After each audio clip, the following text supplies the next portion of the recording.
Sun international Visakhapatnam Hyderabad 8575795757. అన్నిటికన్నా దుర్మార్గం ఏంటంటే ఎన్నెల్లి రామకృష్ణారెడ్డి మంచోడు, సౌమ్యుడు.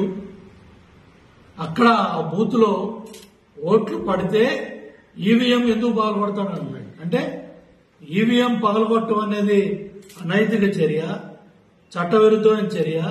ఎన్నికల ఏదైతే ఈవీఎం పగలగొట్టింది సమర్థించే విధంగా జగన్ రెడ్డి ఈ రోజు మాట్లాడింది.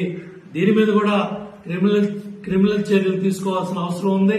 దీని మీద కూడా ఇవాళ ఈవీఎంలు పగలగొట్టింది సమర్థిస్తా కూడా మాట్లాడింది కూడా కేసు పెట్టాల్సిన పరిస్థితులు ఇవాళ జగన్మోహన్ రెడ్డి తెచ్చుకున్నాడు. ఈవీఎంలు పగలగొట్టడం ఆయన ఓట్లు పడలేదంట, ఓట్లు వేయట్లేదంట. అందుకని ఈవీఎం పగలగొట్టాల్సిన పరిస్థితి వచ్చిందని ఇవాళ జగన్ రెడ్డి ఈవీఎంలు పగలగొట్టిన పిన్నెల్ని సమర్థిస్తూ మాట్లాడుతున్నాడంటే ఎంత తెగసాడు రాజకీయాల్లో అర్థమవుతా ఉంది. కాబట్టి తప్పకుండా ఇప్పటికైనా జగన్ రెడ్డి వాస్తవాలు తెలుసుకో.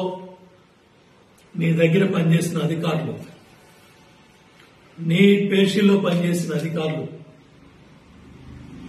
మీ ప్రభుత్వంలో సలహాదారులుగా పనిచేసిన అధికారులు,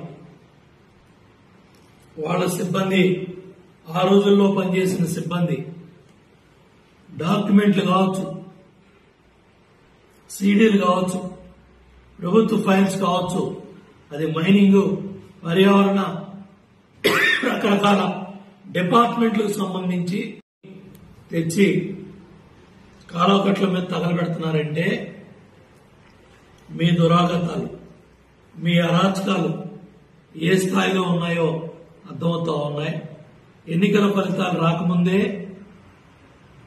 ఇంటెలిజెన్స్ కార్యాలయంలో ఆ రోజు పోలీస్ అధికారులు, మీతో అడ్డగాగిన ఐపీఎస్ అధికారులు, మన ఐసీలు, డీసీ స్థాయి అధికారులు ఆ రోజు సిఐడి ఫైల్స్ తగలబెట్టారు.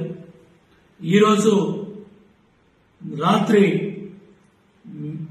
మీ దగ్గర పనిచేసిన అధికారుల తాలూకా సిబ్బంది మరి ప్రభుత్వ డాక్యుమెంట్స్ ని తగలబెడుతూ పోలీసులకు దొరికిన పరిస్థితులు ఉన్నాయి.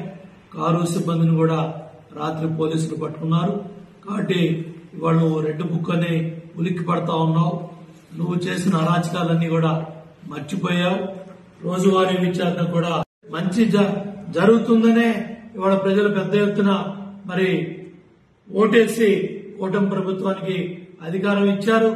ఇవాళ చాలా క్లియర్ గా ఎందుకు ప్రజల ఓట్లే లేదు, ఎందుకు వైనాట్ 175 అని 11 సీట్లు పరిమితం అయ్యావో దాని మీద ఆలోచన చేసుకోకుండా ఇవాళ ప్రజాప్రభుత్వం, కూటమి ప్రభుత్వం అధికారంలోకి వచ్చి సంక్షేమ కార్యక్రమాల్ని సమర్థవంతంగా అమలు చేయడం ప్రారంభం చేస్తే వారం లేక ఏడో లేక ఆ పథకం ఎప్పుడు ఇస్తావు, ఈ పథకం ఎప్పుడు ఇస్తావు, ఎస్ అన్ని పథకాలు కూడా ఇస్తారు, జరుగుతాయి.